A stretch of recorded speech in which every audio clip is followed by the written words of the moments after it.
Hyper pigmentation का क्या फंडा है, और ये जो एक दिन में स्किन फेयर हो जाएगी, ये मार्केटिंग गिमिक है या फिर एक्चुअल में ऐसा कुछ हो जाता है? सर अगर एक दिन में स्किन फेयर होने लगती तो आई गेस अफ्रीकन्स का जेनेटिक मटेरियल बदल गया होता है, right?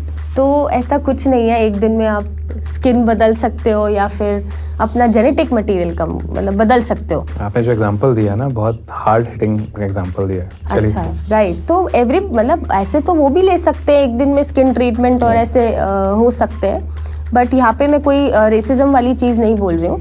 It's a genuine example, right? कि आप ऐसे सोचने लग जाओ तो फिर तो आप पूरा जेनेटिक मटेरियल ही बदल सकते हो, है ना? या फिर हम एक दिन में ऐसा ऑस्ट्रेलियन या फिर ब्रिटिश लग सकते हैं, बट दैट्स नॉट पॉसिबल।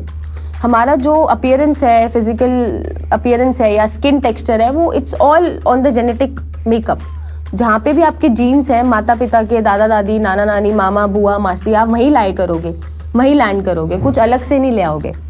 तो वही जीन्स चले आ रहे हैं, बट आप एक दिन में गोरे हो जाओगे ऐसा कुछ नहीं होता, एंड करना भी नहीं चाहिए, क्योंकि वो आगे जाके कोई भी कॉम्प्लिकेशन बना सकता है आपकी बॉडी के साथ। तो खिलवाड़ ना करे, जैसा प्रभु ने बना के भेजा है उसको एक्सेप्ट करे, उसको और निखारे। Right. What is hyperpigmentation by the way? Hyperpigmentation sir, जब आपने कुछ फीमेल्स देखी होंगी जिनके यहाँ पर कुछ ब्लैक स्पॉट्स या ब्लैकनेस आने लग जाती है, और वो ज़्यादातर चेंजेस कब आते हैं? जब डिलीवरीज हो गई होती हैं प्रेगनेंसी के बाद, जब आप ब्रेस्ट फीडिंग करा रहे हो या आपने बच्चे को पैदा किया है, या फिर मिनोपॉज, जब पीरियड्स आने रुकते हैं फीमेल में, तब ये पिगमेंटेशन 45-50 तब ये पिगमेंटेशन इश्यूज आने लगते हैं because of the hormonal disturbances, क्योंकि आपके हार्मोन्स चेंज हो रहे हैं। ड्यूरिंग प्रेगनेंसी कुछ और थे, डिलीवरी के बाद कुछ और हुए, ब्रेस्ट फीडिंग पे कुछ और चले, फिर ब्रेस्ट फीडिंग छुड़वाई, कुछ और हो गए, तो ये पिगमेंटेशन इश्यूज होते हैं।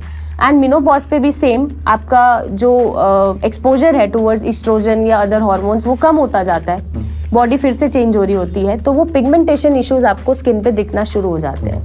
अब यहाँ पर आपको क्या करना है? मेक श्योर करना है कि आप ऐसे कोई भी ट्रीटमेंट्स ना कराएं जो वो फैलाएं। एक सबसे अच्छी चीज होती है जिसको हम बोलते हैं कैलेंडुला, गेंदे का फूल। ओके। है ना? गेंदे का फूल आपने नॉर्मल पीसा और उसमें थोड़ा सा रोज वाटर मिलाया, राइट? और उसको आपने लगाना शुरू कर दिया when you are hitting your pregnancy, when you are hitting your breast feeding और when you are hitting your menopause. और मेक श्योर कि आपकी बॉडी में विटामिन्स पूरे हों, vitamin D, vitamin B12, magnesium, iron, अगर ये पूरे हैं और आप ये अगर एक ट्राई कर सकते हो, क्योंकि this is very much normal. थोड़ा ज्यादा सबको आता है, मतलब मैंने अपनी मम्मा को देखा, उन्हें भी आया, मैंने औरों की मम्मा को देखा, उन्हें भी आया, दिस इज सो कॉमन, शायद हमें भी आएगा।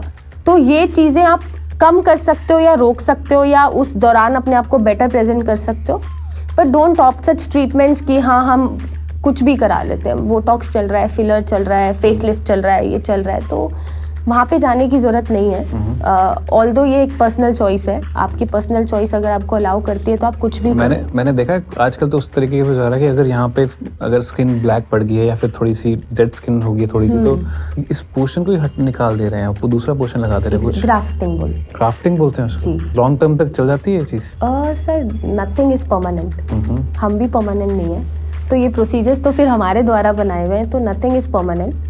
बट आप अगेन जब आप इनको पैनिक करते हैं इन इश्यूज को, तो मुझे लगता है इश्यूज और बढ़ते हैं। Take it as a physiological process कि ये नॉर्मल चीज़ है, सबके साथ होती है, किसी के साथ ज़्यादा है, किसी के साथ कम है, depending on the individual.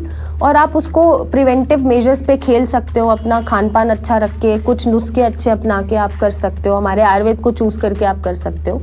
Don't go for such treatments और अपने साथ खिलवाड़ ना करें।